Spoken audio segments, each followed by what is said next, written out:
Good evening, everyone. Very warm welcome to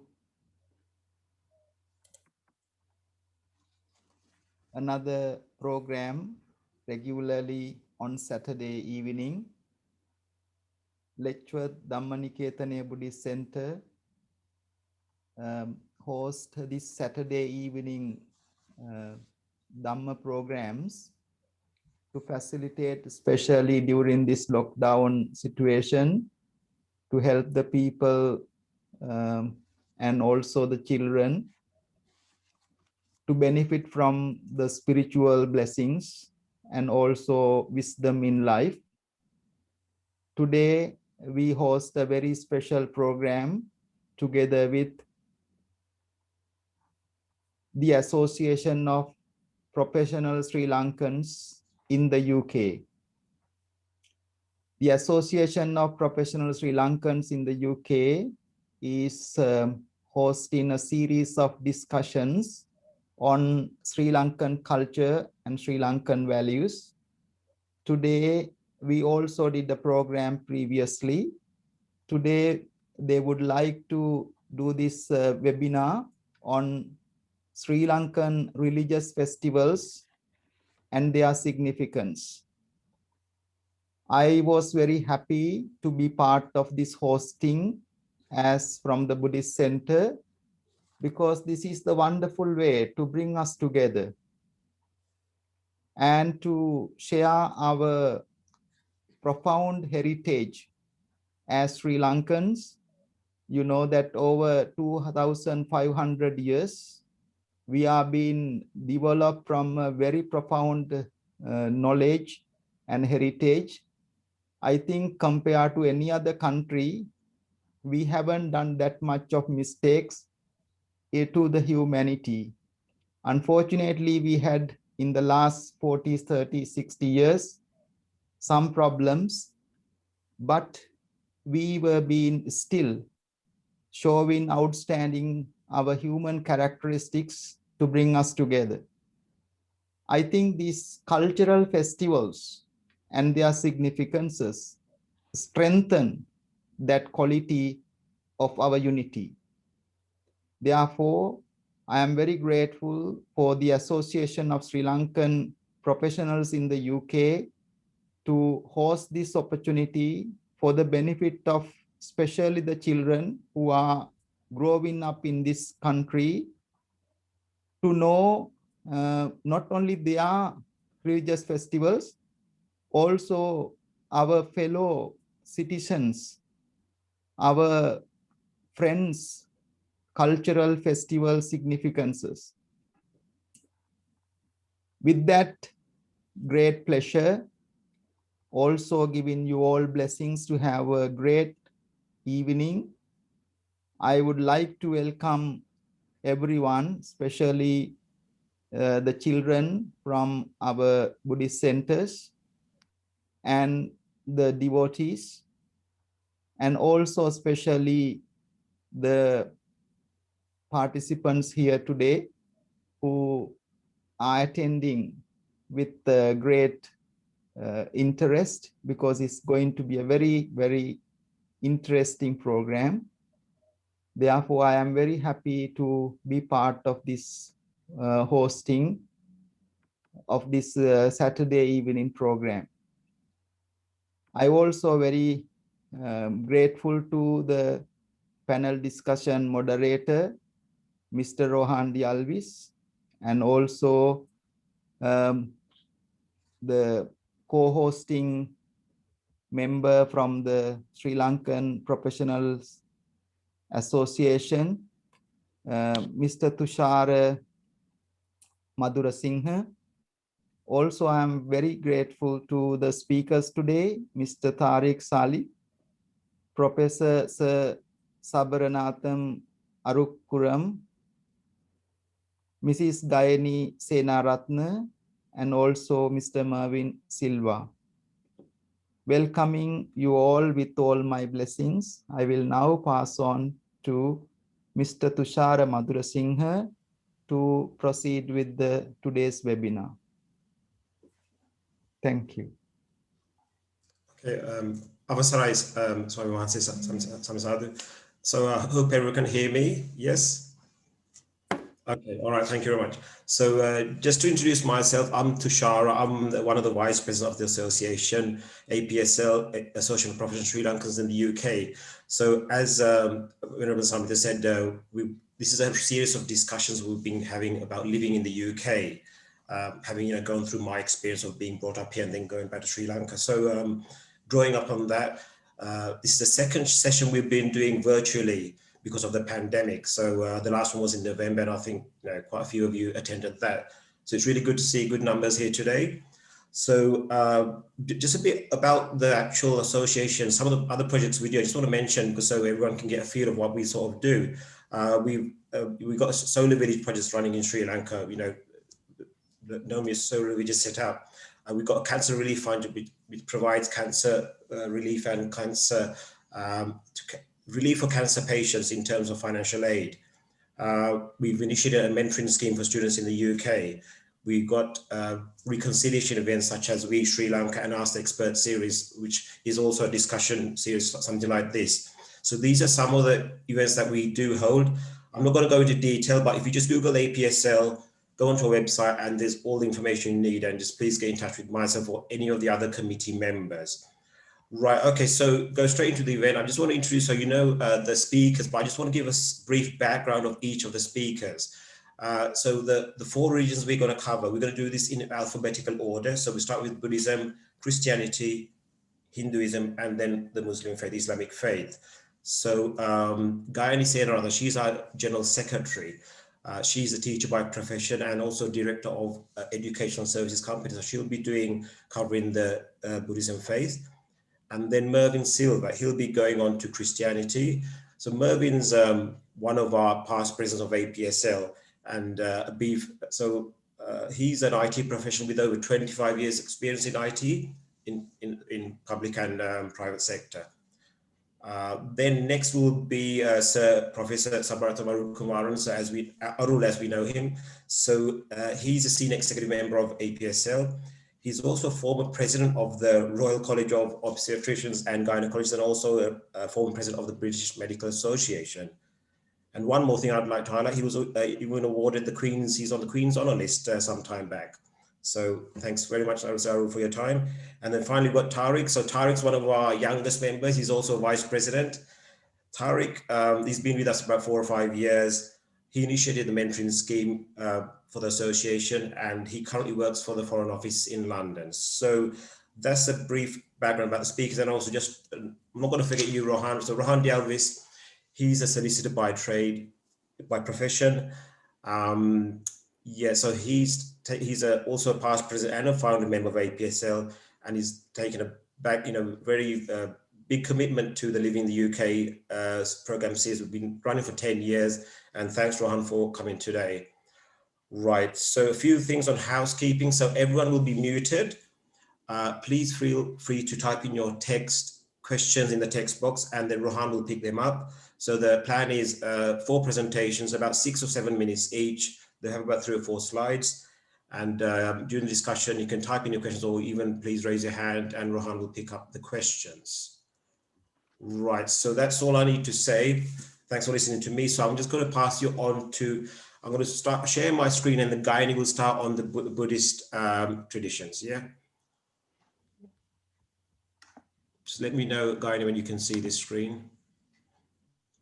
Yeah. And speakers, please remember to unmute yourself when speaking. Yeah. Yes, I can see the screen now, Thushara. Yeah, okay. Thank you very much, everyone. So I'm going to speak in this session. Sri Lankan Buddhists celebrations, mainly Vesak and Poson festivals. As we all know, the Sri Lankan Buddhists celebrate different aspects of Buddhism religiously and culturally. Um, so Vesak is one of the biggest days of the year for Buddhists and is celebrated by Buddhists all over the world. The 3 events that commemorate are the birth of Siddhartha Gautama in Lumbini, Siddhartha Gautama's supreme attainment as the Buddha, the Enlightenment, and Lord Buddha's death or Parinibbana over 2500 years ago. Next slide, please, Thushara.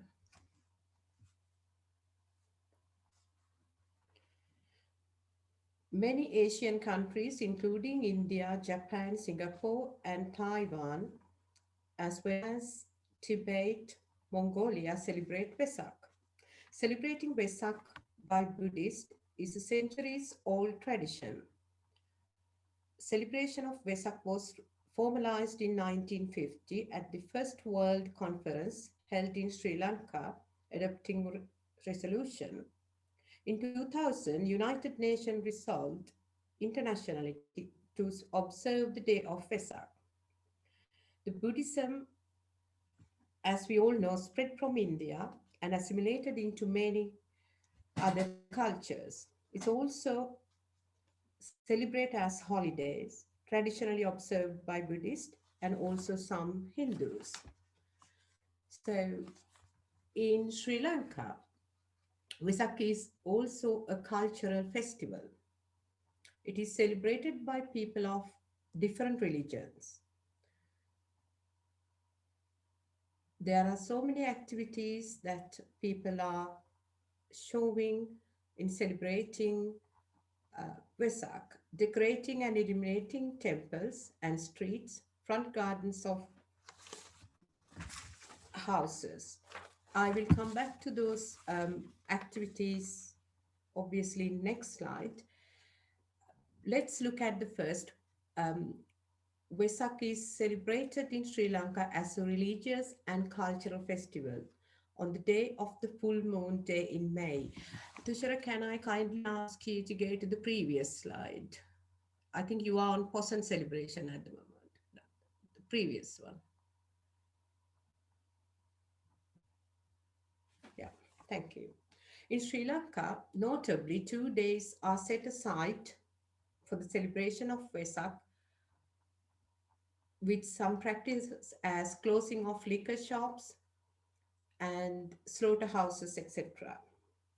Through this great event is marked in Sri Lanka in many forms of religious observances and cultural activities, as I mentioned earlier. On Vesak, some devout Buddhists spend whole day in temple observing 8 precepts to train themselves to practice morality, simplicity, and humility. Devout Buddhists and followers listen to talks given by monks. Monks recite verses in praise of Triple Gem, the Buddha, Dhamma, and Sangha. Devotees also do symbolic offering of flowers, candles, or oil lamps, and joss sticks, and honorable hoisting of Buddhist flags. Devotees also refraining from all kinds of harming to self and others on these days, partake vegetarian food for the day. Animals are released as a symbolic act of liberation. Almsgiving activities are carried out in many different settings. Celebrating Vesak also means making special effort to bring happiness to others. Devotees distribute gifts in form of cash and goods to disadvantaged people and carrying out other forms of charitable activities. Decorating and illuminating temple, street, front garden of houses with colorful lanterns called Vesak Kudu with different shapes and colors are, are one of the main activities that celebrate in Sri Lanka. Those hung signifying the light of Buddha, Dhamma, and Sangha. Early days, people used clay oil lamps for illumination. Now, candles are used too. Schools, Sunday schools, and other community groups organize competitions, and the most beautiful land. So next, I'm going to talk about some Vesak pantols or Toranas. In Vesak season, the most majestic creation that excited everyone is electronically lit Vesak pantols called Torana. Those pandals are erected in island wide at public places, mainly in towns and cities. Each pandals illustrate a story from the 550 past life stories of the Buddha, as known Jataka Katha. There have been mostly sponsors by donors, religion societies, and welfare groups. They are fitted with a million colorful lights that bring to rhythmic patterns. Calming tunes during the night are played, creating a blessed atmosphere.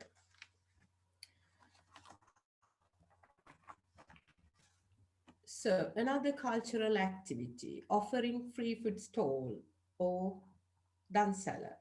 Food stalls set up by Buddhist devotees called dansalas provide free food, desserts, hot and cold drinks to pass-by people. This is the sign of sharing joy, peace with people, showing generosity and community spirits. They are set up on streets and you can find one in every couple of miles.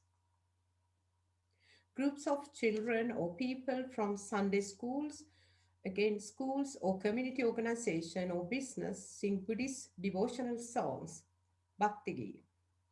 There are some fantastic mime street theaters or performances staged on tall platforms throughout cities and towns near the temple to mark or celebrate the Vesak. So if we go to the next slide, please, Thushara.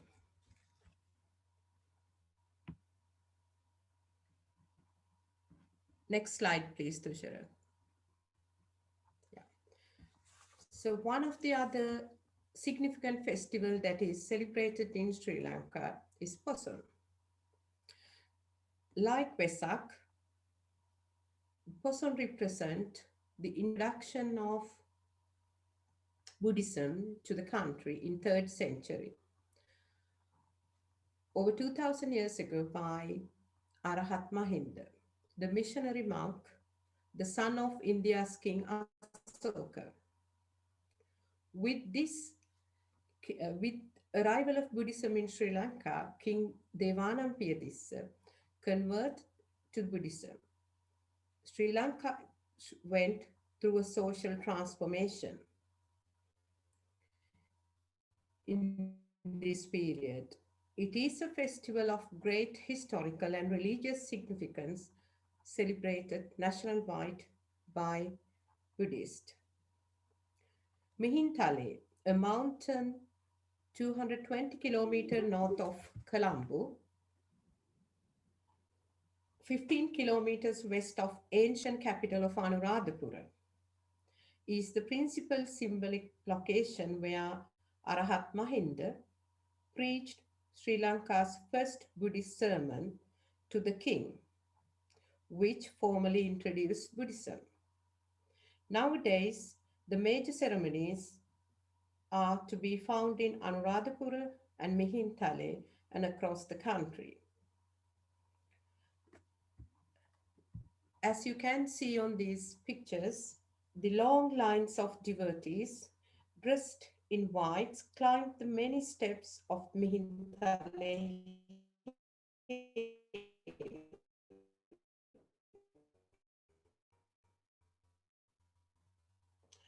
There are many religious activities during Posan Poi of June, such as Silk in Anuradhapura, the Bodhi Puja, and also in schools and in Sunday schools, the Posan celebrations, similar to Vesak celebrations, are celebrated in greater length. Similar to the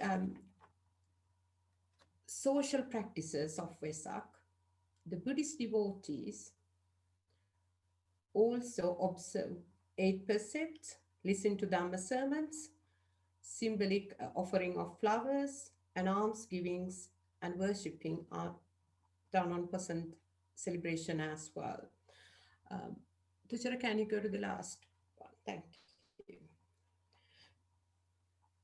Similar to Vesak, uh, practices such as um, Poson lanterns and pandals are illuminating particularly in Anuradhapura as well as homes and streets.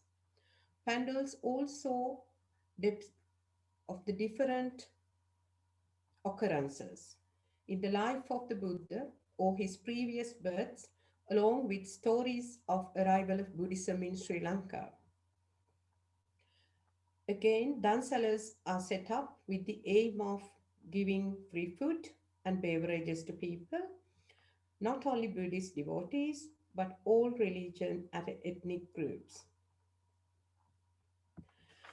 Again, similar to Vesak, devotional songs, including marking the arrival of Buddhism, are sung by children and adults in temple station settings. So, Vesak and Poson in Sri Lanka exuberant celebrations that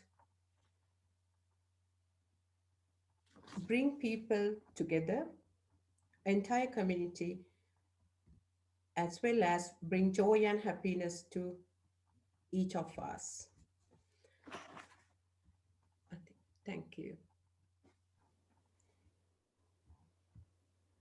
Can I kindly invite now Venerable Samitha if he has anything to add for my presentation, or if he wants to give any thoughts on the Vesak and Poson celebration, we would be grateful. I'm very grateful to Mrs. Gayani for taking the difficult part to give a wonderful presentation about a Buddhist festival. Buddhism is a way of life. So we have the life all throughout the year. So all throughout the year, we have very special days. Every month, we have a full moon day, even though we also slightly observe the other three moons, significant aspect of the moon. On full moon day, we have a very special observances for monastics as well as lay people. However, when we think of main significant festivals, first one start from the Buddha Day. Buddha Day, as Mrs. Gayani very beautifully explained, celebrate the 3 significances: the birth of the Buddha, enlightenment of the Buddha, great passing away of the Buddha.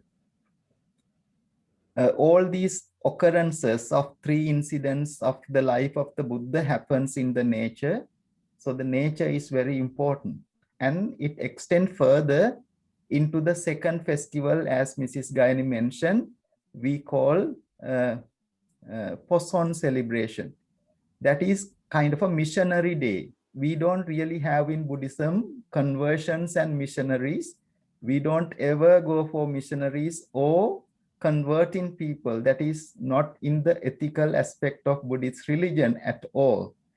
But Buddha said that if someone want to share our experiences, we are very happy to support for that, but we never force other people to do so.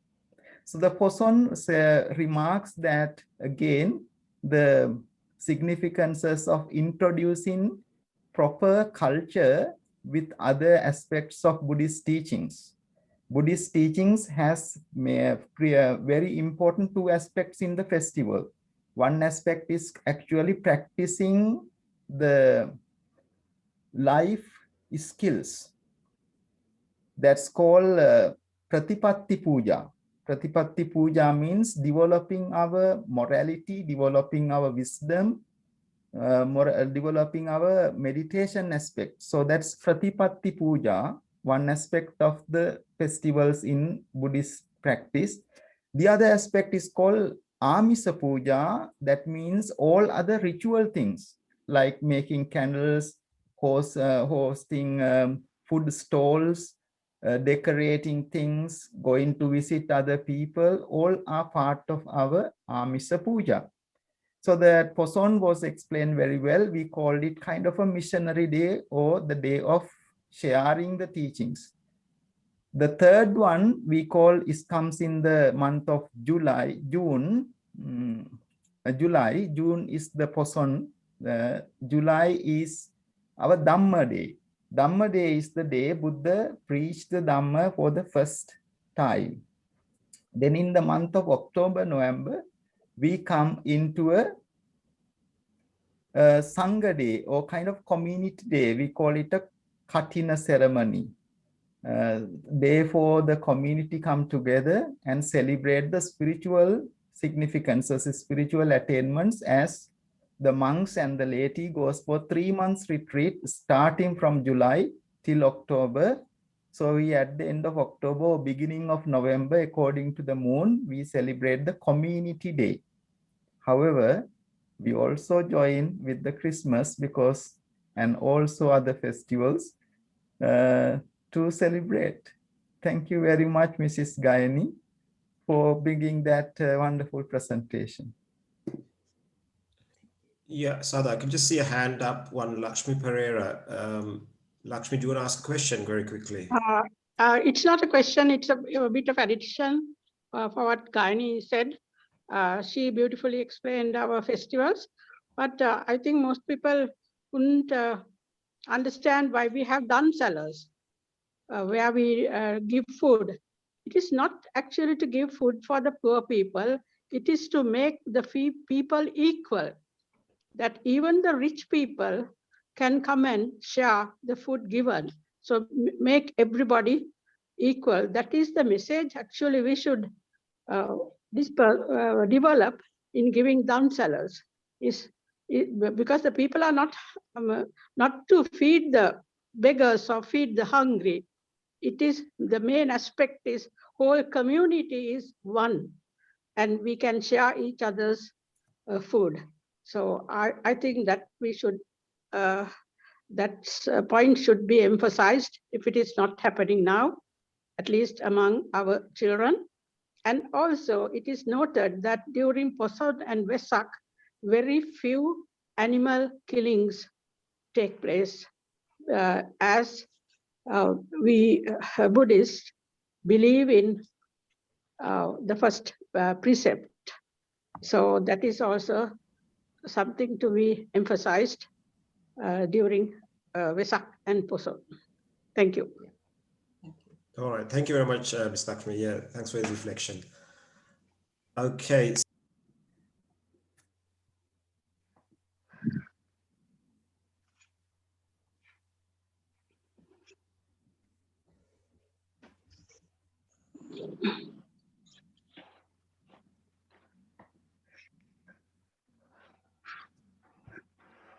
Moving over to you now, yeah? Let me unmute. Can you hear me? Yes, we can, yes, yeah. Okay, right.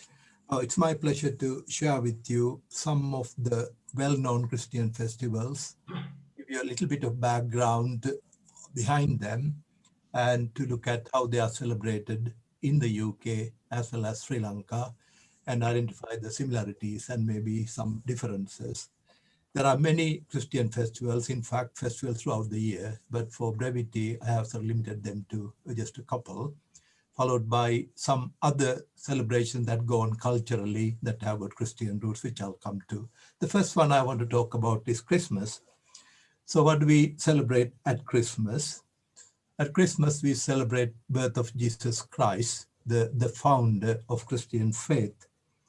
And he was born a little over 2,000 years ago in a little town called Bethlehem in the Middle East, and actually in a manger, in a cowshed. Now that's a bit of a strange situation. Now, if Jesus is the Savior, as Christians believe, Son of God, surely he could have done better than that, than being born in a cowshed among the animals and the poorest here. I think that from the word go, it was an example of humility. Somebody who has the umpteen choice, could be born in a palace, chose to be born among the poor, among the lowest of the lowly, surrounded by animals and shepherds. Now, according to Jesus' birth was forecast 700 years before by prophet Isaiah, that said Messiah will be born in Bethlehem and among the poor. And so how it happened was Jesus' parents, Joseph and Mary, lived in Nazareth, which happens to be 90 miles north from Bethlehem. Now, technically, he should have been born in Nazareth. But it so happened, bit of a coincidence happened. At the time, that region was part of the large, huge Roman Empire, right up to Syria.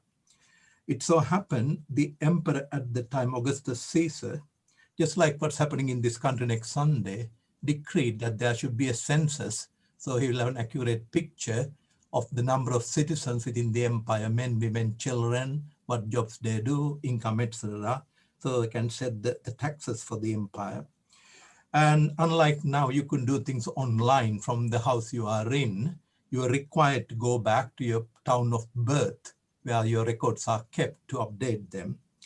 It so happened that Joseph was originally from Bethlehem, therefore they had to set off the 90-mile journey.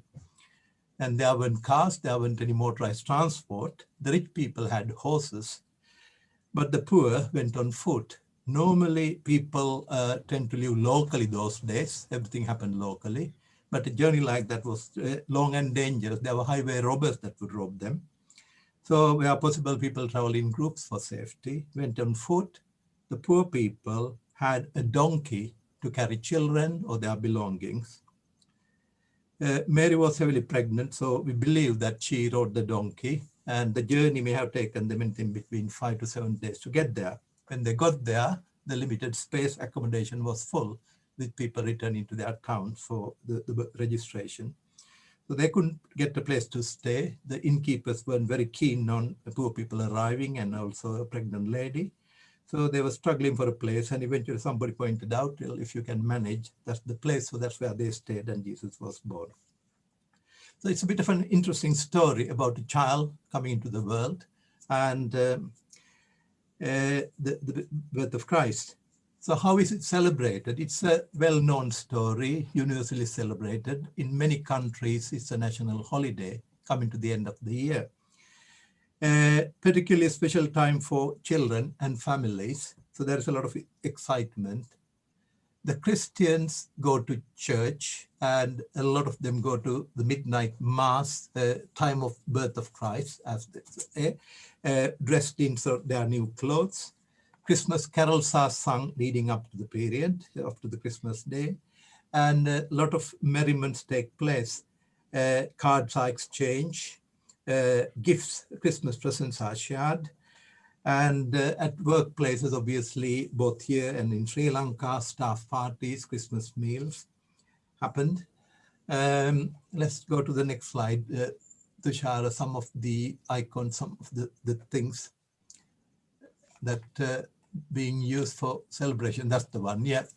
And in the UK, there's the Advent calendar, which is a little calendar children, parents give to children, building up to the Christmas day. They open one day at a time. Often there is a chocolate, you're getting excited, and then the Christmas trees being set up, lit up with presents at the around, and then the crib to remember the place where Jesus was born.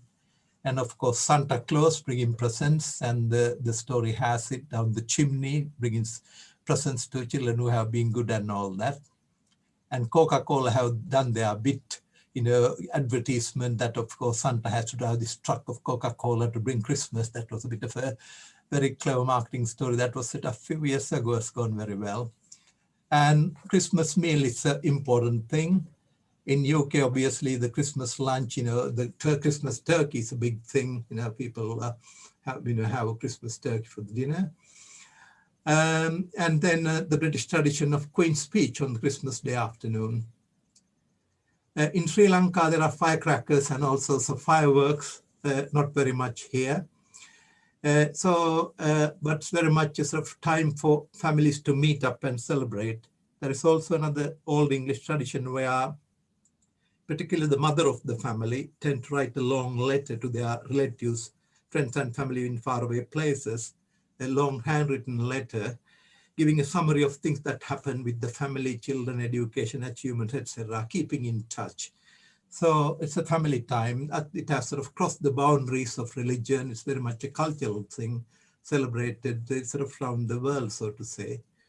Let's move on to another festival, Thushara. Next one.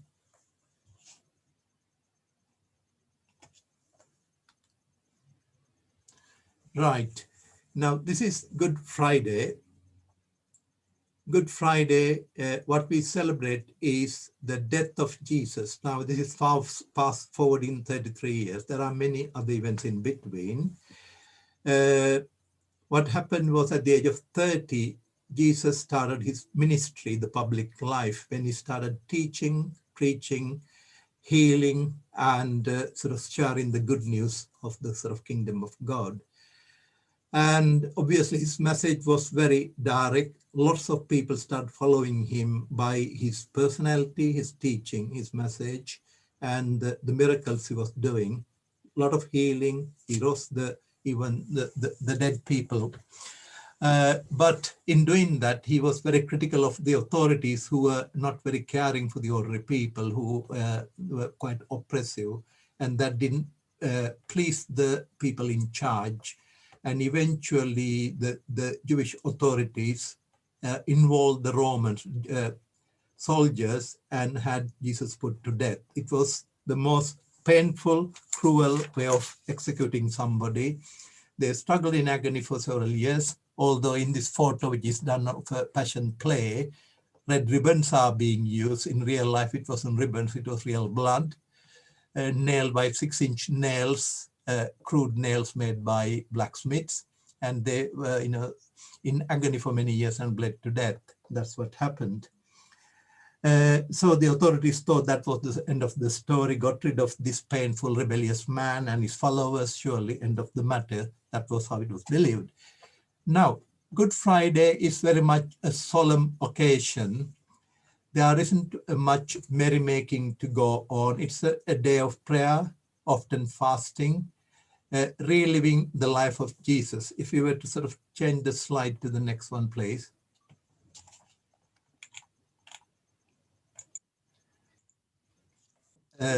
Yeah, slight delay. All right, you got it. Okay, that one there. Yeah, that's what's called the Stations of the Cross. There are sort of 14 stations.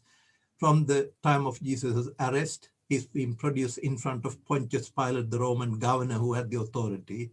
The Jewish authorities under Roman rule did not have the power to put condemn anybody dead. So they had to trump up charges, took him to Pontius Pilate, and where he was sort of, he wasn't very keen, but eventually condemned to death. And the journey, up to the mountain, the hill called Golgotha, where he was crucified, it's sort of remembered. Church celebrations happened, and very much a quiet day. There, not much music. People in sort of fairly, drab, gray sort of clothes. A quiet time of reflection. That's how it's done. Let's move on to the next one. So immediately after Good Friday, Saturday comes and goes quiet. Then Easter Sunday, we celebrate the resurrection, the day God raised Jesus from death. Technically, from a religion point of view, that's the most important day of the calendar, the birth of Christianity. The story has it, when Jesus was put to death, he was hurriedly wrapped up and put in a tomb because, according to the Jewish tradition, Saturday is the Sabbath day, no activities should take place. So it was a hurried job to keep him there. So when Sabbath was over on Sunday, these followers want to go and look at the body and attend to it properly with more time. But when they got there, they were in for a shock. And the rock was thrown open, and there was an angel that met them and said, "Why are you looking for the living among the dead?" So the story goes, the reference there, Luke Gospel, if you were to Google, you get the full story. And then Mary Magdalene, one of the followers, Jesus spoke to her and said, "Tell my followers to go ahead to Galilee and I'll meet them there." So he appeared to many people. So that's the long story there. Obviously, it is celebrated very much through a church service, as the next slide shows. And one of the important things is the Easter candle, the big candle with the new light to show the light of the world, the new life. And celebrated through, again, like at Christmas, with Easter cards, Easter meals, and greetings, and obviously children new clothes, etc., etc. So yeah, another Christian celebration, very much family time, meals, meeting up, visits, and so on. Okay, let's move on. Let's look at a couple of secular festivals. The first one is Valentine's. Now, obviously the day came and went. It's celebrated big time in Britain, in the Western world, and increasingly I understand it's sort of picking up in Sri Lanka. And origins are to do with the Roman festival called Lupercalia, a fertility festival, because the farming communities where the livestock, the produce, the good house was important. But the time was around about 200 AD, and Rome was still very much the Roman rule, and the emperor in charge was Claudius, and Rome was in decline. Still, many wars being going on in different parts of the empire, people rebelling against the cruel, ruthless Roman rule. And so he had to find many battles, and he had to find soldiers, but increasingly people in Rome were not keen on joining these military adventures, didn't want to join the army. Then he reasoned and said the reason why a lot of these people are not joining the army is these men want to stay at home with their wives and children. So what he did was he banned marriages and said, no, men are not allowed to marry, you should join the army.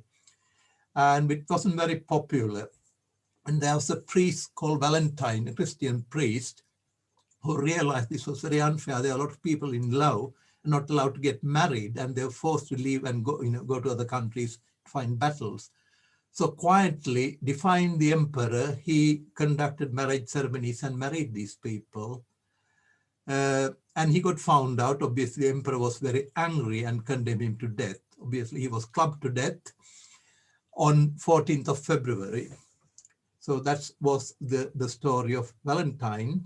Two more hundred years later, in the year 496, when Rome was Christian, the Pope at the time declared Valentine a saint, and obviously Lupercalia was out of fashion. 14th of February became St. Valentine's feast of the people in love. So anyway, that was the history. Nowadays, very much for courting couples. It's celebrated through cards, chocolates, flowers, meals, and so on, people showing love for one another. But the history is obviously the word Valentine comes from St. Valentine. The story was what he did. Let's move on to the next one, Mother's Day, which in Britain is tomorrow. Now in Britain, it's called Mothering Sunday, whereas internationally it's known as Mother's Day.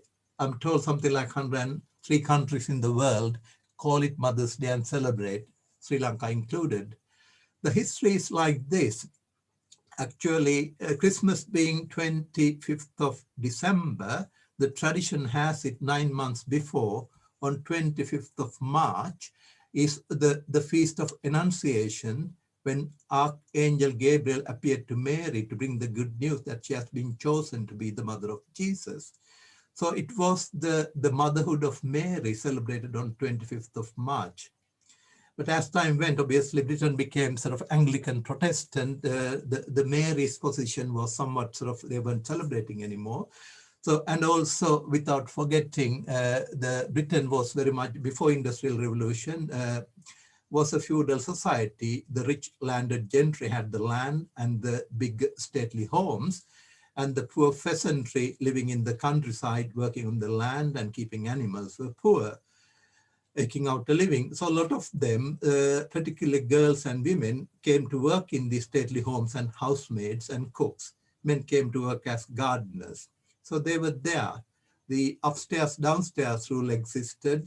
The gentry were upstairs in the big homes.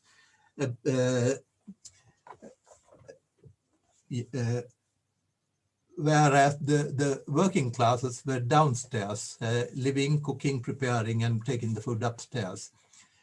Bit like Downton Abbey story, if you have seen the story. Anyway, they were allowed, these people were allowed, because they are needed back at Easter to do all the cooking and cleaning. They were allowed to go home a few weeks before to visit the villages they came from, and went back to the village. Where they were christened was called the Mother Church. So they were actually going to the Mother Church to worship, meet with the family, and celebrate. So it was the Mothering Sunday, where the children, there were young children, 10, 12-year-olds working in mines, and apprentices, all of them came to visit the village to be with the family. So it was the Mothering Sunday. Normally celebrated on the tomorrow, which is the third Sunday in March usually. Whereas the Mother's Day is an American invention credited to a lady, Anna Jarvis, early 1900s, because they were not coming from America or Australia all the way to visit their villages here. It's long gone. And they were sort of meeting with their own mothers and a family gathering. And obviously the US president declared it an official holiday back in President Woodrow Wilson in 1914. They made it an official holiday. Since then, it has spread around the world as the Mother's Day, celebrated through flowers, cards, chocolates, visits. A thank you, a day to thank your mothers for all they have done for you. So that's how Mothering Sunday has become Mother's Day.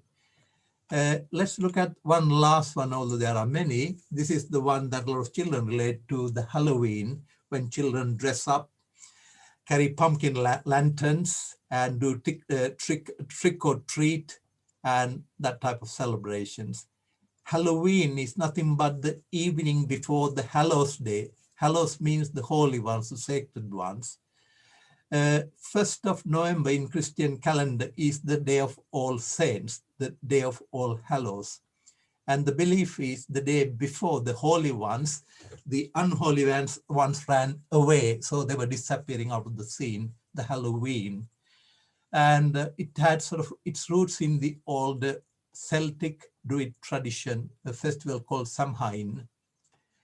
And so with the Halloween becoming Christian, the evening before that was celebrated as Halloween, which has become a bit of a treat, bit of fun. The children celebrate now.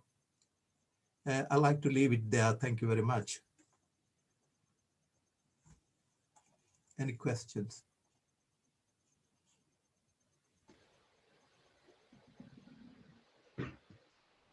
Yeah.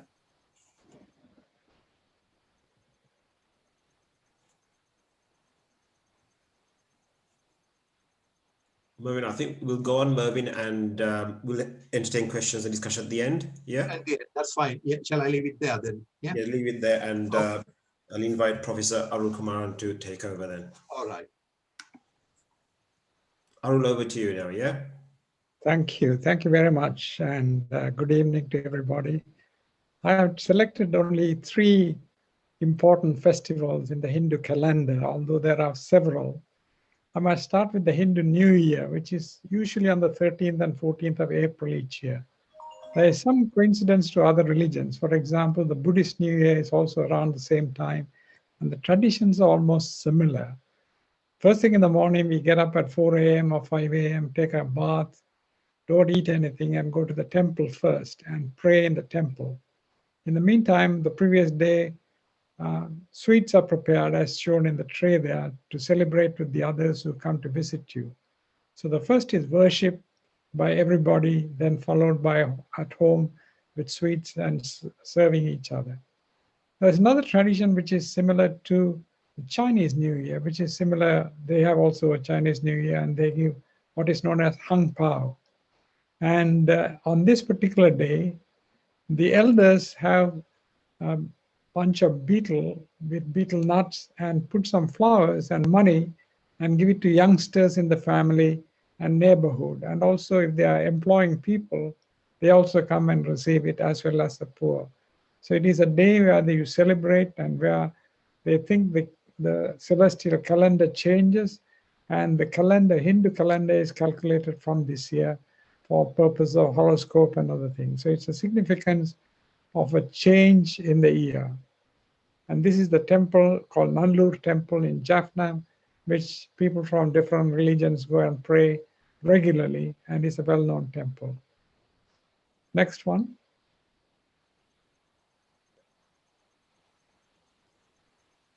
The second important day is actually middle of January, around about the 13th, 14th of January, called Thai Pongal. Thai is January, Pongal is feasting, and it is really a Thanksgiving festival because they do the harvesting of the paddy or the rice, and they take the new rice and offer it to the sun god, and Lord Indra is supposed to be bringing the good season for good crops. So they take this rice and they put it in an earthen pot. They, similar to the New Year, they take a bath, they have new clothes, they reject all the old belongings, and in an earthen pot with a naked fire, with firewood, they put milk, water, and rice and boil it so that it overflows. Pongal means it's overflow.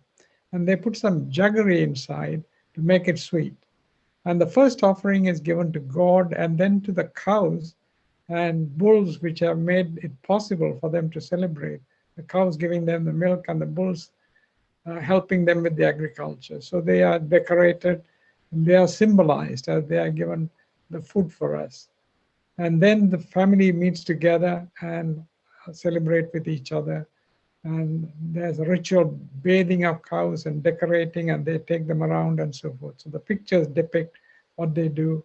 And before the sun rises, this Pongal has to be done. So as the sun rises, the pots are overflowing with milk and rice and the jaggery. The next one.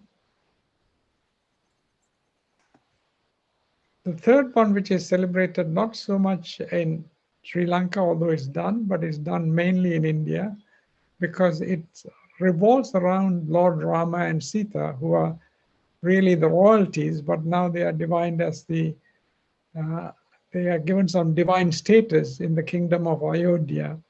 And it apparently signifies 14 years of exile in the jungles. And then King Rama came to Sri Lanka and fought a battle with Ravana and went back, and that signifies. But there are different meanings given in different literature.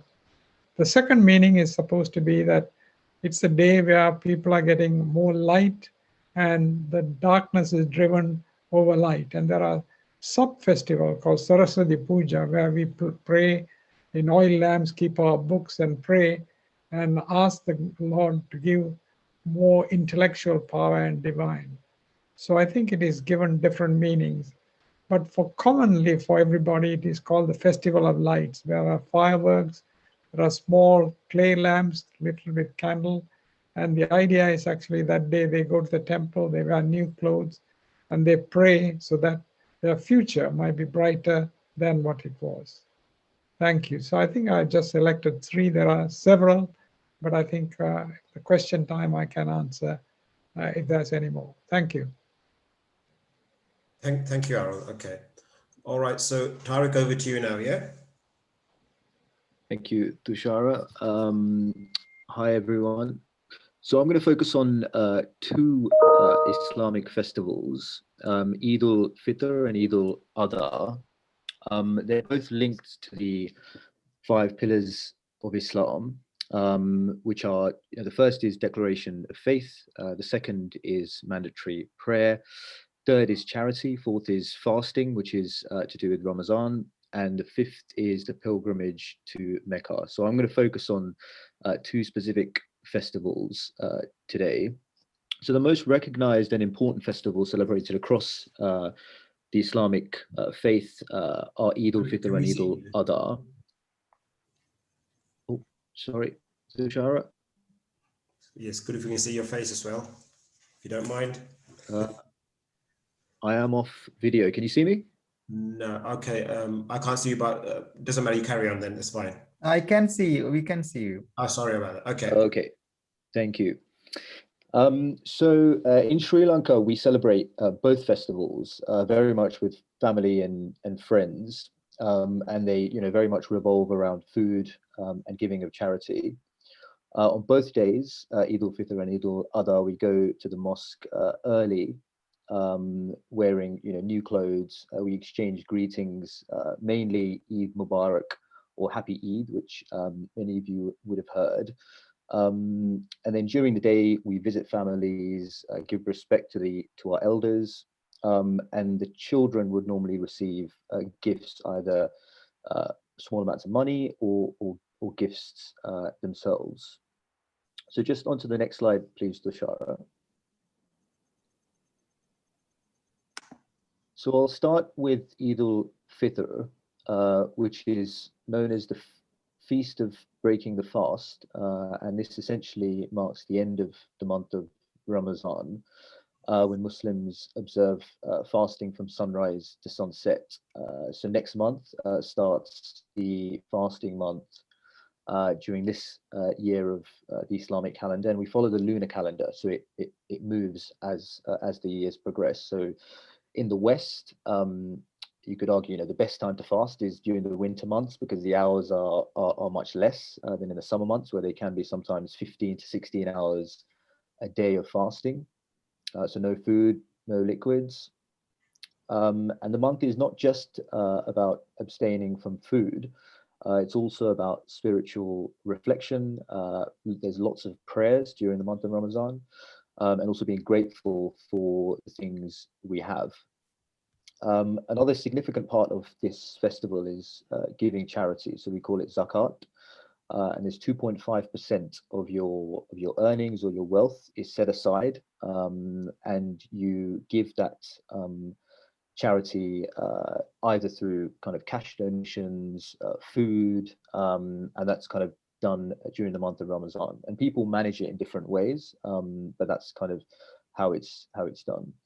And just the final thing I'll mention for Eid al-Fitr is the Quran, the holy book for Muslims, was revealed during this month through our last prophet, which is Prophet Muhammad. Next slide, please, Thushara.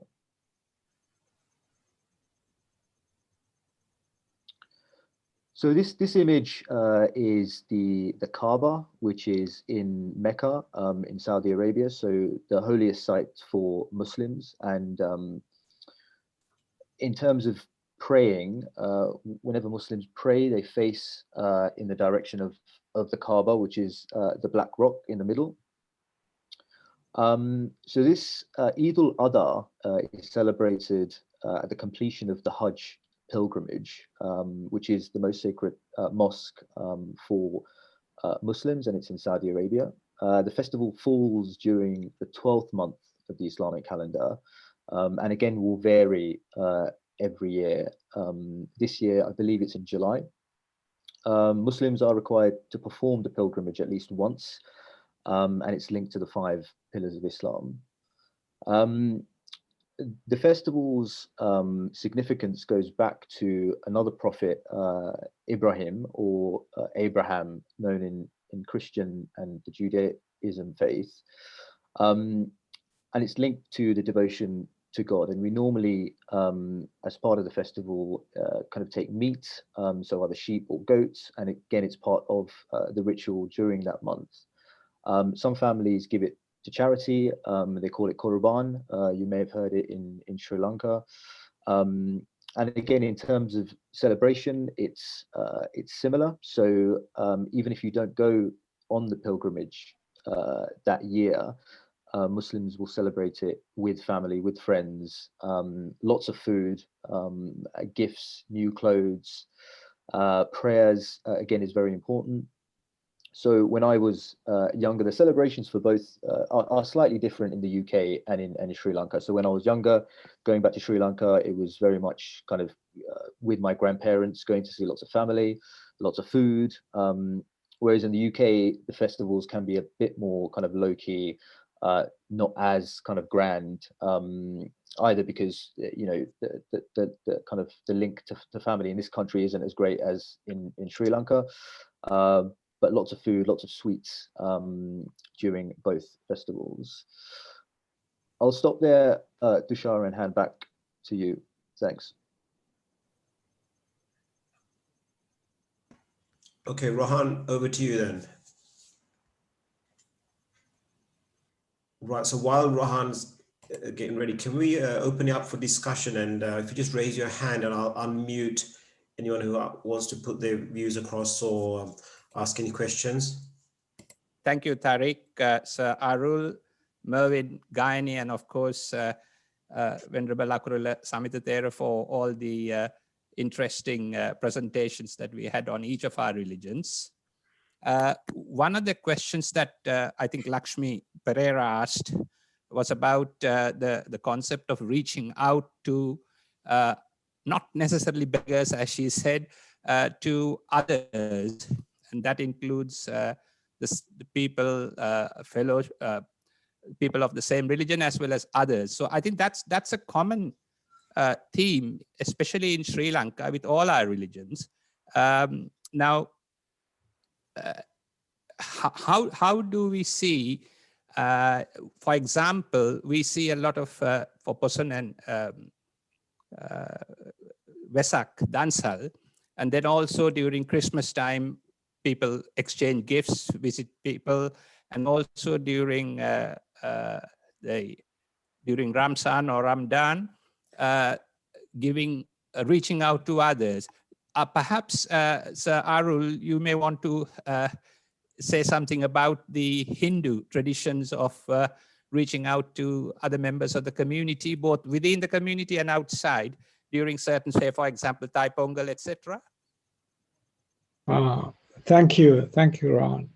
Yeah, I think it's an open house. For example, if I remember my younger days of Deepavali and even now, from morning after we go to the temple, pray and come back, the house is open and there's always food kept in the kitchen, and we invite a few people and they come and go anytime they want. And so it was an open house. And I lived in Singapore. It was a similar sort of thing in Chinese New Year. They have an open house and we go there and so on. So it's a multicultural, multi-ethnic issue of celebrating with each other. It's a tradition in the eastern part of our world, I think. Yeah, I think that's absolutely right, because the Asiatic people generally reach out to others irrespective of any differences. And I think Tariq, you mentioned about celebrating the same type of religious festivals in the UK on a more closed basis. And I think that's the same for all the other religions as well.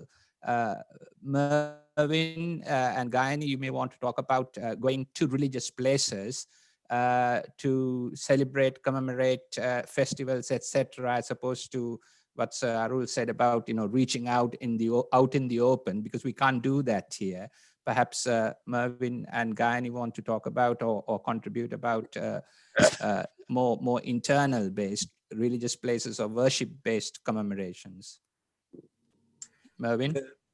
In this country, soup kitchens and all that, churches are very active, festive seasons for people in need, wintertime, etc., getting the food nourishment. That's a lot more seen here in the UK and Western world. But throughout, I think the Christian tradition is for Christmas, for example, is you go and visit your friends, relatives, etc. You take cards, you take presents, spend time with them. So it's very much family time. And very much like Arul pointed out, particularly in Asia and Sri Lanka, it's open house. You don't need to make appointments. You can drop in. That's quite okay and accepted. The openness, the sharing is there. Yeah. Okay. Gayani, I mean, I think you can sort of look at Yes. giving dana, etc., to the clergy, but then Yes. when you take dana, etc., to the clergy, you share it with the other daika and devotees. Yeah.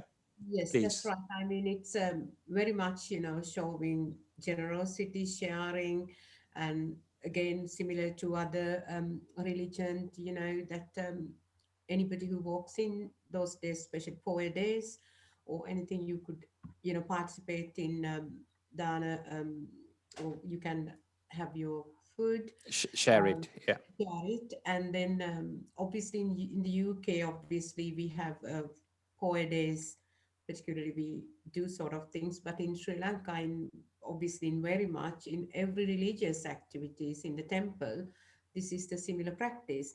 I'm sure that Venerable Samitha can add 1 or 2 points to that discussion as well. Okay, now thank you for that. I have 2 questions coming up. Professor Dharmadasa, Dharme, if you can hear us, if you can unmute and ask your question, and then I'll go to Leslie Depp for the question after that. Yes, I can hear you. Can you hear me? We can hear you loud and clear, Dharme. I just want to make a comment based on my personal experience. As a Buddhist who lived in a village, up to my A-levels, I was mainly enjoying Buddhist celebrations. But when I went away from home, I was exposed to everything. A-level and in the university, during, in the Peradeniya University, we have all these religious places. During Christmas, we visited our Christian friends in their houses. We spent time with them and went to the church. And I observed a lot of these things as a learning process, and also enjoyed their celebrations afterwards. And then during Hindu celebrations, especially when we were in university, we never missed the celebration in the Hindu temple up in the hill.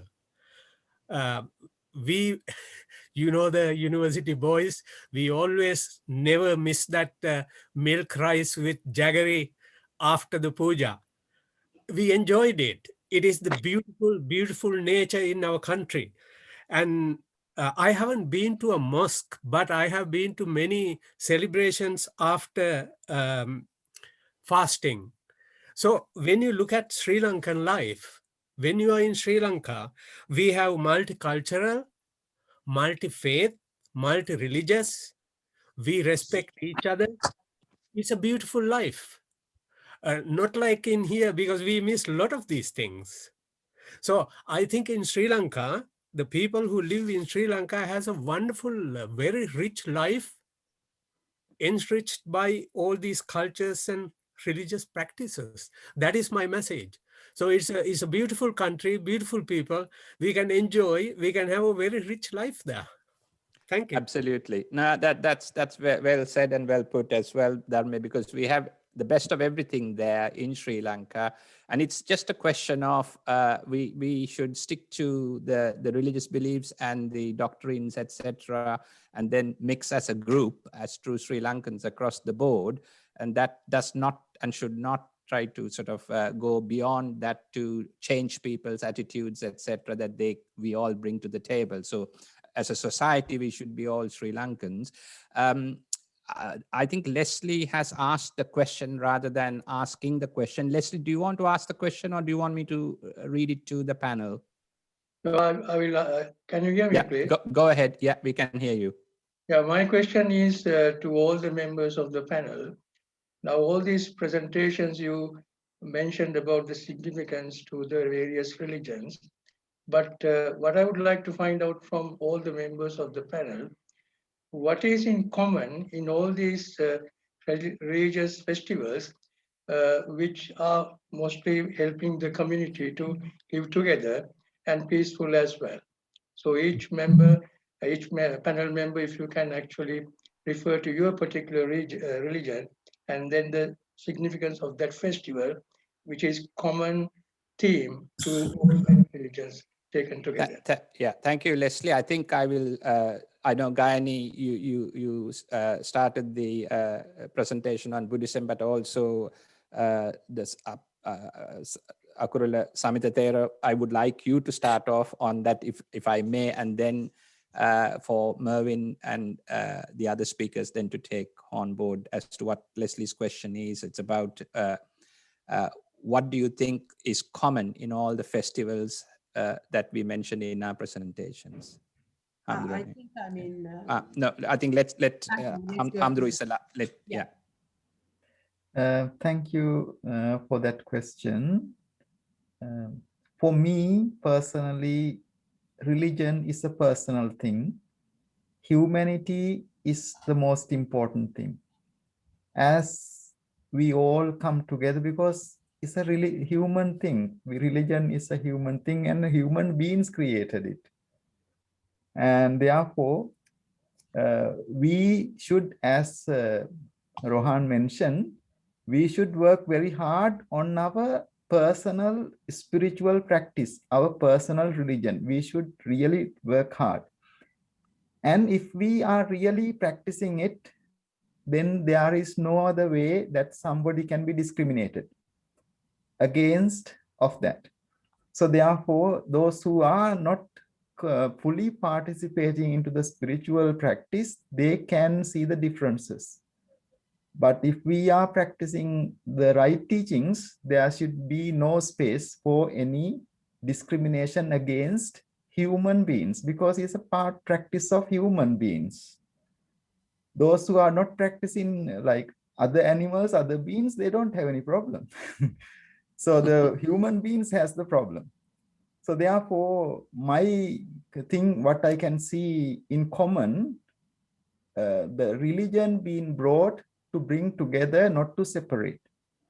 So, and it is to celebrate the uniqueness of ourselves. And that uniqueness comes into the inclusion and diversity. That is being reflected, as our previous reflection gentleman mentioned. That is why we become a rich country. Rich is not coming from separation.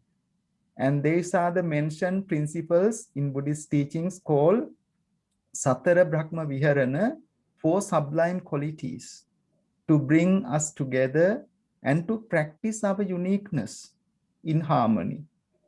So that is called loving kindness, compassion, sympathetic joy. That means, so like we are happy ourselves, we should be able to rejoice in others as well.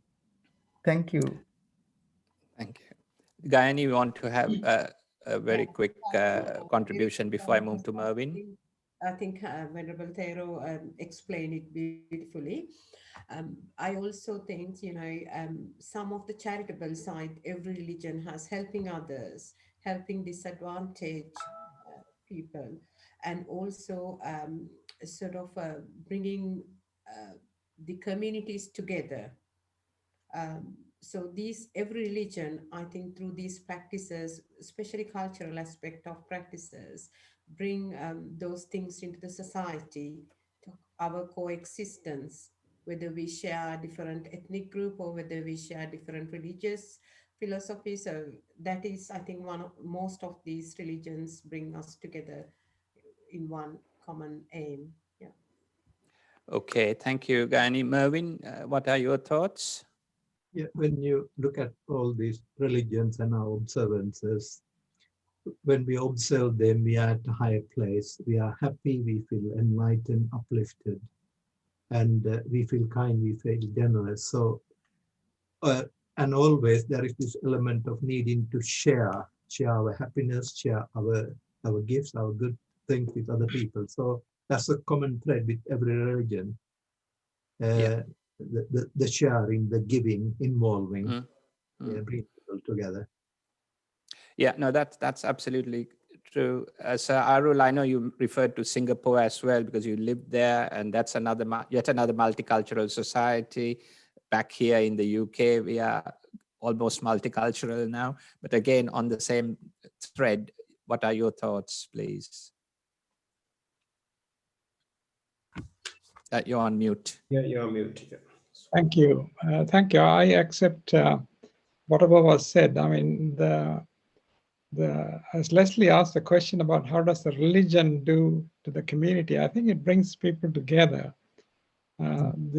Because every day people can go to the temple and so on. So people like us, at least on certain days we go. But the basic principle in our religion is similar to all the other religions. Like Dalai Lama said, think good, talk good, do good, and make it a habit. So that's the essential principle. And in Hindu, there's another principle which we follow called Karma Yoga, Jnana Yoga, and Bhakta Yoga. But Karma Yoga is, in my job, if I do my job and serve the people and admit to God, that's good enough. That's good enough as praying. Because Bhakta is you go to the temple every day and pray, and Jnana is by studying theology and so forth. So whichever way you refine your mind to think good, talk good, do good, and make it a habit. And the festivals bring these together from time to time to unify the people. Thank you. Thanks, Arul. Tariq, over to you. Yeah, look, I agree with everything that's said. Just to kind of go back to Leslie's question, I think there are 4 things for me that's kind of a common thread. So first is community. That came across in all of the talks. The second is internal and spiritual reflection. Third, I think, is giving back to people, regardless of where they come from or what religion they follow. It's about giving back to the community. And fourth is food. So whether it's kind of Christmas cake or biryani, I think everyone's got food in common. So I'd say those 4 capture it for me. Okay, thank you. I think that sums it up, especially the Christmas cake and the biryani. Leslie, did you get your reasonable enough or a comprehensive answer? That's your choice to the question. Yeah, thanks for all the replies to my question. But again, what I should add is that if all the religious leaders can emphasize the most common things as you just mentioned, and then actually we believe in these things, actually most of the people will believe in the common things. So if you can actually expand on these things, I think most of the problems in this whole world will be sorted out, because the problem is most of the religions and communities, they try to bring up the bad things in these religions. But if you can actually promote and actually explain and talk about the good things which are common to all the mankind, I think most of the wars and other things could be avoided and people can live peacefully. Thank you. Thanks. Thushara, I know you are communicating directly with me because of my technical problems. I can't see any other questions on my system. If you can, please go ahead. Yeah, so Ajanta, you got your hand up. Ajanta, do you want to speak? Please come in, Ajanta. Thank you very much. Well, the question is how is the lunar calendar so intricately linked with Buddhism and not Hinduism, for example?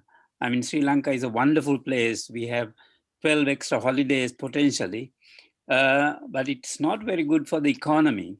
So can you just explain why the Poya Day is so intricately associated with Buddhism? Thank you. Thank you. Yeah. Hamdurane, if you want to say a little about the significance of the Poya days. I know, Ajanta, you're saying there are 12 and and then we have other religious holidays as well, and it causes a problem to the economy as well. But if I could invite Venerable Akurala Samitha to comment on that, please, about the significance of a Poya day, a holy day falling every 30 days or 28 days. Buddhism remain mainly developing the mind. So the mind and the moon goes quite hand in hand, according to even the science. Like even the ocean can change on certain times of the change of the, and sometimes people who are struggling in mental health can go hype as well. So that doesn't mean we are mad, all right? So, and the other aspect of full moon is the time. So those days we did not have the clock, and we were using the sun and the moon to keep the time. The last aspect, how the moon can come, full moon can come, is the brightness and also cooling nature that comes in the development of wisdom and spirituality based on compassion. Compassion, like mother relates into the moon because she has this loving, caring qualities, whereas father has the energy, relates into the sun. So very much like that, the wisdom and compassion comes in the full moon day into the full nature. And therefore, that relates into our biological part as well as our time factor. So therefore, there is a lot to explain, but in short, first one is relate into the mind developments. It given some more opportunity goes along with the ecological nature as well as biological nature to develop the brain and the mind when we are practicing on the right time, right day. So it is also the brightness and also that nature of tranquility comes along with the moon, full moon day. So therefore we normally take it as a day of practice. Does not mean that other days are not practicing, but taking special effort to keep that, like the Muslim friends are going on Friday, also Sunday morning for the Christians, and the Buddhist take it as a full moon day, as a time for us to make some effort.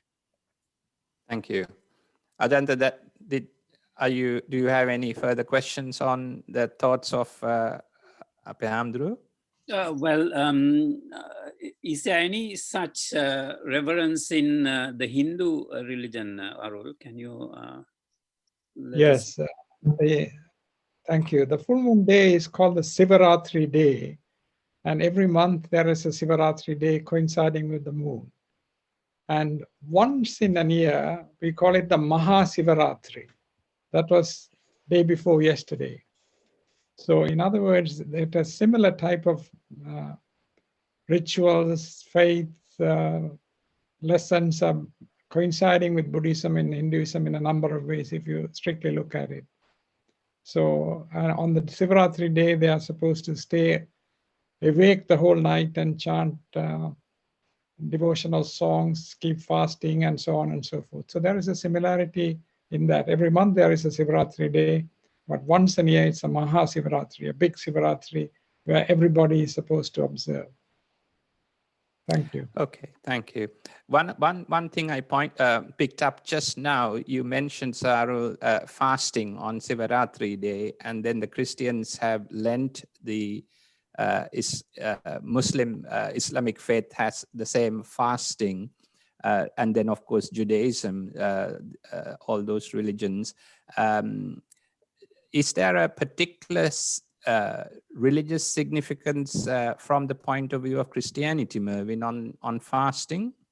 In fact, I was going to mention that, then I sort of deliberately held it off not to prolong the story. This is tied to the Old Testament, the Bible.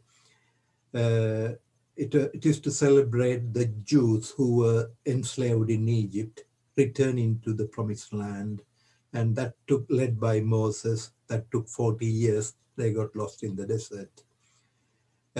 So that is the tradition. And then when Jesus started his public ministry after the baptism, he went into the wilderness and fasted for 40 days, prayer and fasting, and he was tempted by the devil, etc. He overcame that before he started the public ministry. So the Christians mark those two together, from Ash Wednesday to Good Friday, the 40 days of Lent, just before Easter, when those two events are combined and celebrated leading up to Easter. I believe it's the same sort of historical roots where the Islamic tradition also has the 40 days of fasting. I'm just wondering, I have limited knowledge in that, but the patterns look very similar. I think, yeah, thank you, Mervyn. Tariq, if you can quickly, I agree, or perhaps comment on what Mervyn has said about fasting from an Islamic standpoint. Yeah, thanks, Rohan. So just on that, so the Muslims also follow the lunar calendar. So there are some practical kind of things to kind of consider, because if you think about when, you know, we celebrate Eid in the UK, sometimes it's different to the day that the Sri Lankans celebrate Eid, purely because of the sighting of the moon, for example. So there are some kind of practical things, but yeah, there are definite synergies between the fasting traditions in Islam. We have it for 30 days. And it's kind of, yeah, there are definite synergies, particularly between the Abrahamic religions of Christianity, Judaism, and Islam. The three Abrahamic religions. And of course, I think Samitha there will be able to contribute on this about the Buddhists. Whenever the layman, Katya, when they observe Sil, they have certain, they follow the same meal precepts, or the having their midday meal before 12 noon, and then keep not taking solids, etc. Perhaps that could also be a similar discipline, mind discipline, or perhaps a thought process that's going on. If you can elaborate on that, please.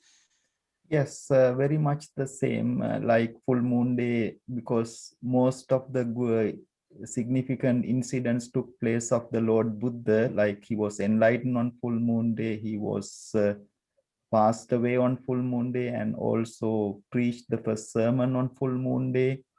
And it is very easy for us to reflect when I see the sky and the nature, that moon change into the different brightness or darkness.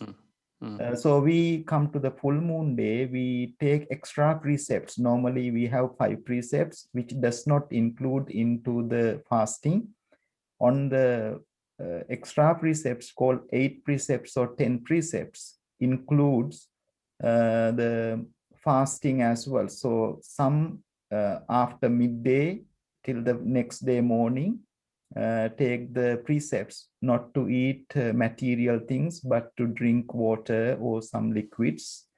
That is, the fasting is a very, very helpful thing for the spirituality, as our Muslim friend mentioned, like Mr. Tariq mentioned. So the fasting is a very good thing, or even in the Hinduism, they follow the same qualities very well. And even the Christianity, they fast on the Easter to understand the hunger and the nature of our feeling with others. So that is very much the same, because when we are practicing meditation, especially during the night times, the sleeping can be very disturbing. The body can be very feeling heavy. That can affect the mind. So the fasting helps to develop that spirituality. That's absolutely fascinating. I mean, we have obviously most of us knew some of these similarities, but I think discussing this in a public forum is very important to understand the similarities, because on the face of it, a lot of us think we are all very different religions, which we may be, but the fundamentals and the principles are the same. Thank you. I have 2 people. Gihantha, you're next. If you unmute and ask the question, please. And then thereafter, Gihantha, it will be Professor Dharmadasa. So Dharma, you will come in after Gihantha. Thank you. Gihantha. Thank you, Rohan. May I first congratulate all the panelists for your very interesting presentations. I have one comment and one question. So the comment was actually in relation to the question raised by Leslie. And thank you, Leslie, for that very important question. I really like the way Venerable Samitha Thero answered that question, linking, and that's why I'm raising it again, about, what is it that brings all the religions together. And Venerable Samitha Thero's answer was, all religions, they have a role. If you look at the history of civilization, they all had a role to civilize and make the people in those different areas better. Of course, they may have different spiritual paths, but the commonality is that they are to make the people better mentally and spiritually, better human beings, and make them make humanity a better place. Now, what has happened, of course, is that with globalization, these religions have spread across, yes, and they have converged. And so I think, and sometimes it has led to frictions between religions. But if you look at the main goal of each religion, to civilize people and to make better human beings, I think we have to remember that and remind ourselves that as much as we, develop compassion amongst our own kind, we have to also then extend that compassion and good feelings and brotherhood to people of other religions as well. And sometimes that is lost today. There is a lot of sort of talking up one's own religion or the superiority of this or that.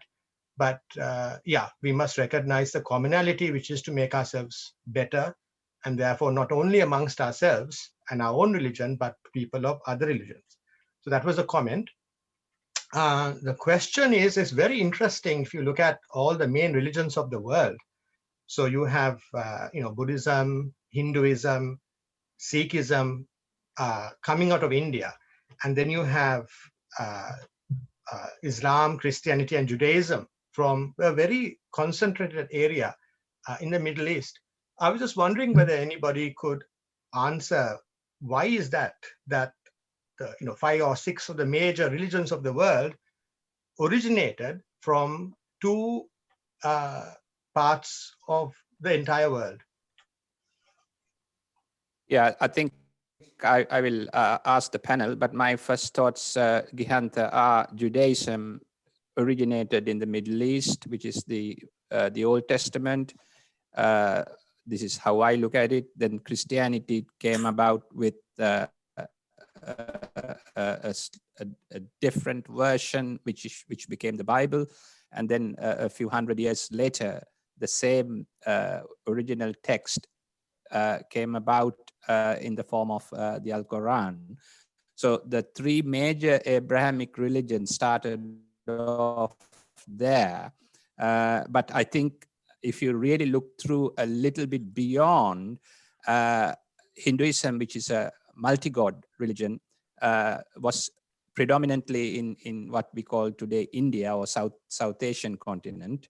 And then that had certain language links. Eventually we had from Pali to Sanskrit, etc. And then Alexander the Great, or it depends on how we look at him, whether he's great or not, but when he conquered the empire and so on, there were connections. So I think that's the approach. I still look at, with about 8,000 years of history in India, when there were a multi-god religion, which Hinduism today is, I think Sarul can agree or perhaps contribute on that.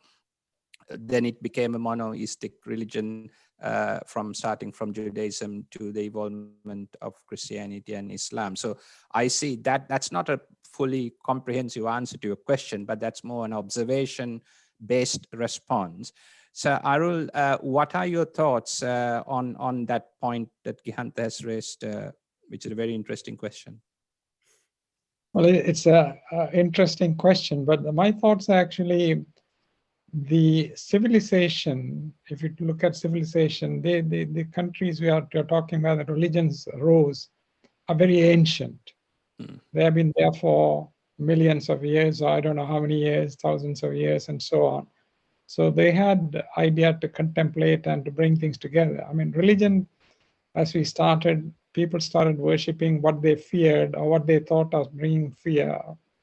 For example, they worshipped the fire, they worshipped the snakes, they worshipped the different forms, or the different things which contributed. So religion evolved in many ways, but crystallized in philosophic thoughts in these countries where the civilization was old and then brought about.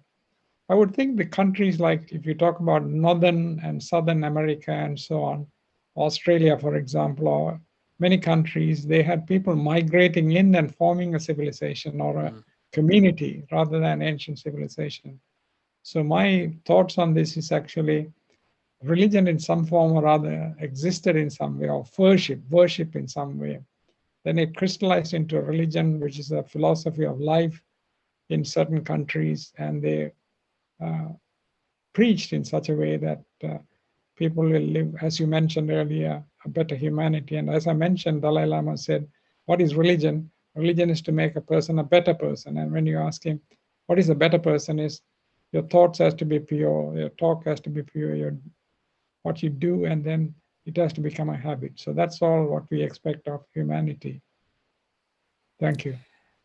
Thank you. Others in the panel, anyone wants to contribute? Mervyn and Gaini and Tariq? Or do Rohan, just on kind of historic Yeah. travel of religion and traditions, I think you know, there are some empires that have a part to play here as well, along with things like the Silk Road. You know, how trade traveled, lots of tradition, religion traveled with it. Yeah. So yes, you know, I agree with Gehanta's observation. You know, the Middle East is very much where the Abrahamic religions were kind of originated from there, and there are lots of synergies between those religions.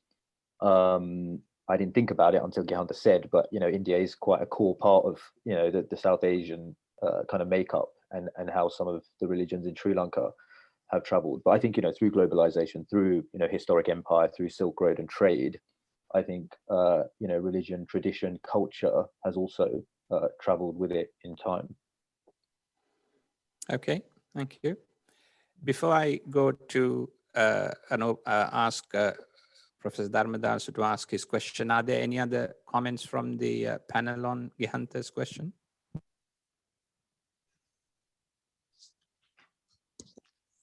No. Gehanta, you got your hopefully a good enough answer there. Yes. It's a very big Thank you very topic, much. long topic, but I think, yeah, because we want to finish off by 6:45. Dharma, you want to come in? Hopefully you're unmuted. Yeah. Thank you. Very quick one. Coming back to this full moon day issue, while agreeing to every comment, and also Venerable Samitha explained very nicely, there is a practical point as well. We didn't have electricity during that time. And I come from, my childhood come from a village away from electricity. I can still remember the beauty of full moon day. Every full moon day, I was in our temple and we had a Dhamma ceremony, Dhamma talk.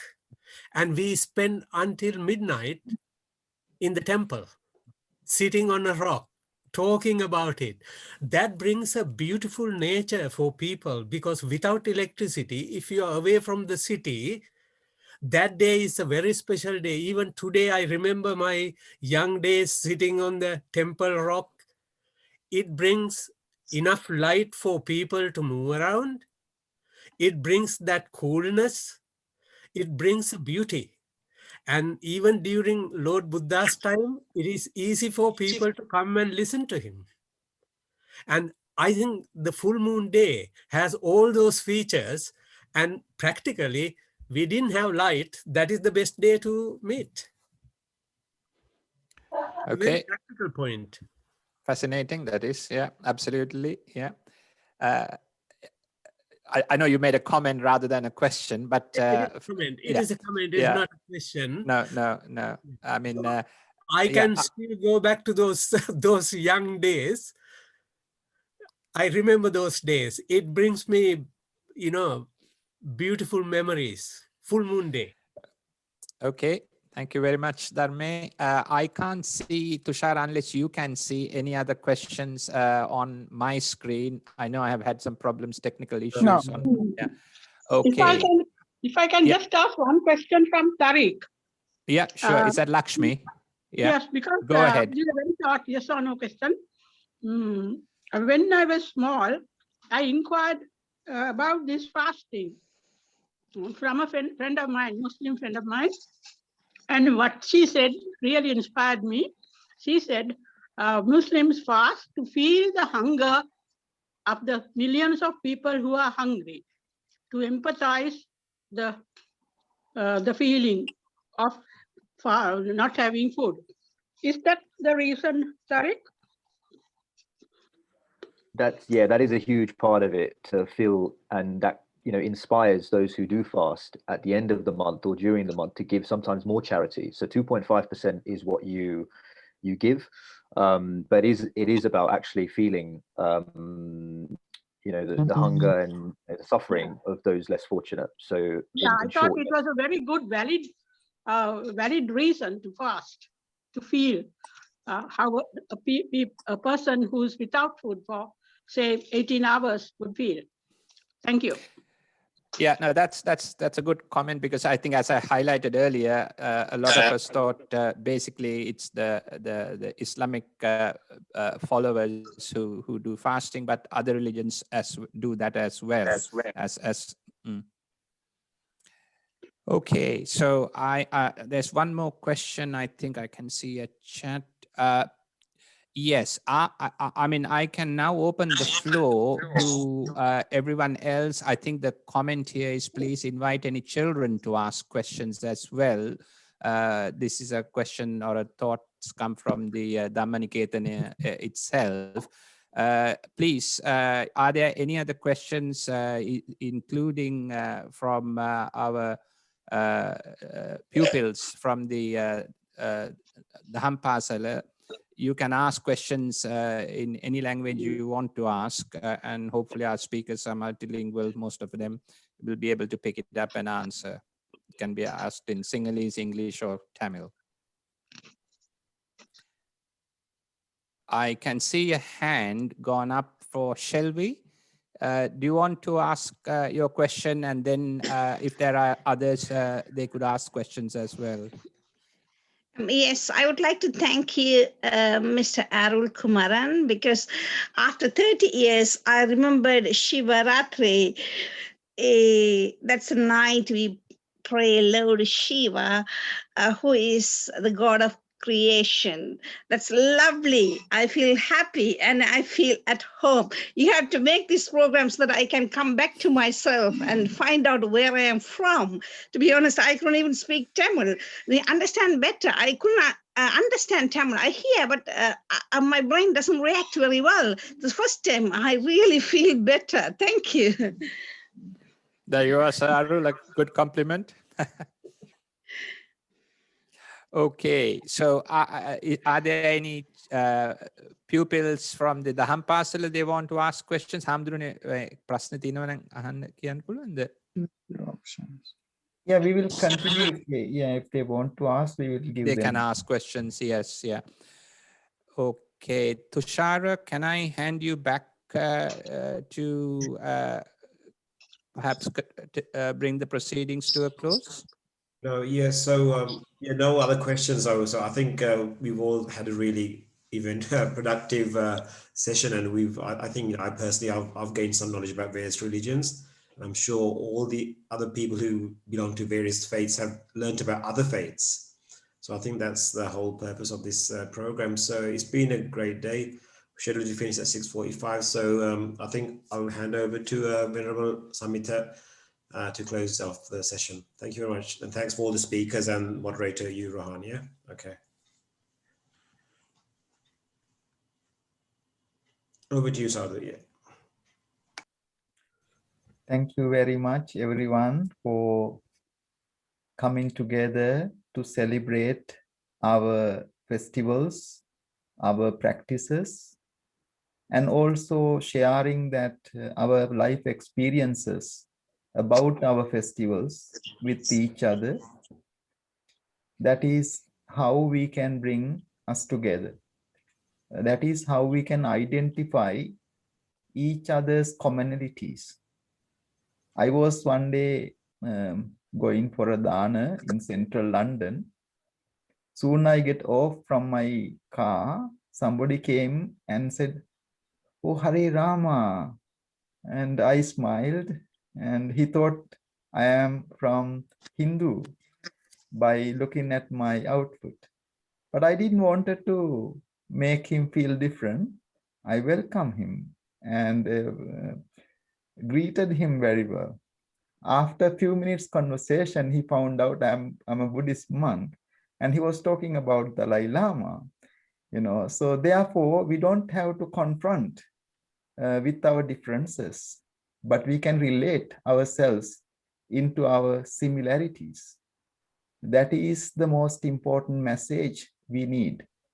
as Gihant asked the question, that it was particularly predominantly from the Asian side, this civilization being contributed enormously.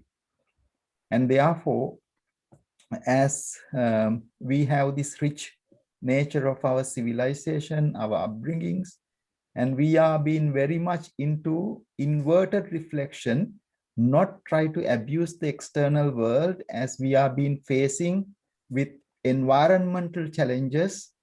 COVID is one of that we are experiencing today because of overuse of our environmental resources. Whereas we were going within internally to find out things. I remember when I was in Colombo studying, we had a very different class, and during the Christmas time, everybody brought food and things we enjoyed. But then the Sri Lankan, some people brought in the April time some sweets and things that some of the people doesn't want to really participate into it. So therefore, if we can bring these gaps together and share equally, that only can be doing by putting these kind of platforms, bringing those people together. So therefore, I greatly appreciate, especially the Association of Professional Sri Lankans in the UK for hosting this, and also choosing the right subjects to talk. That is the most important thing, and allowing each other to come together and share our values. So this is a Saturday evening. We have a regular program from our temple to share the teachings with the children and also facilitate the spiritual practices for the community. In addition to our community, the members of the Association of Professional Sri Lankans in the UK came along, and also our general public. I would take a few minutes to bless you all from my heart of humanity, heart of spirituality, and wish you the staying safe, in good health and protection. Have the courage and strength to proceed in these difficult times and to develop into a better way of life, and also contribute into the whole world. So I would take all our presenters today and their spiritual blessings on this platform and beyond to the whole community, to wish everyone good health and happiness from all around. Also, we all come from Sri Lankan traditions, and sometimes not, but we also keep a good part in our heart about Sri Lanka. Let us bring our hearts together, wish Sri Lanka all the success to proceed from strength to strength, and to the country where we live and to the whole universe. May there be the protection and good health. I thank Mr. Rohan, the Alwis, and also especially our Mr. Thushara Madurasinghe, also Mr. Tariq Sali, also Professor Sir Sabaranatham Arul Kumaran, also Mrs. Gayani Senaratna, also Mr. Mervin Silva, for making a lot of valuable contributions for the community. Thank you very much for joining, and look forward to see you again with a similar great contribution into our knowledge and to our culture. We wish you all the happiness and good health.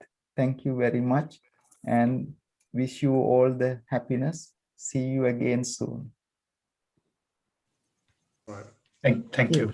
Thank you, Sadhu. Okay. Yeah. Thank you. Thank you.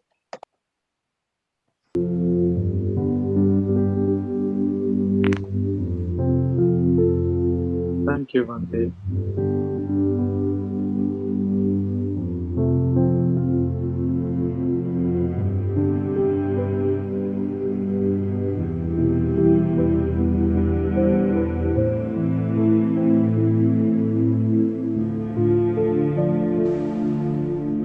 you very much, Sadhu.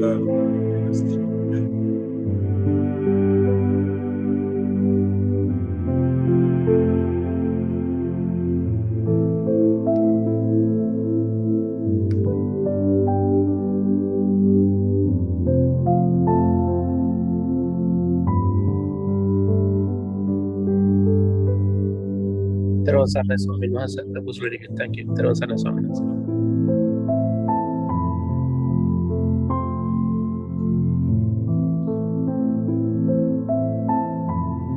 Saranai Swamin Wahansa.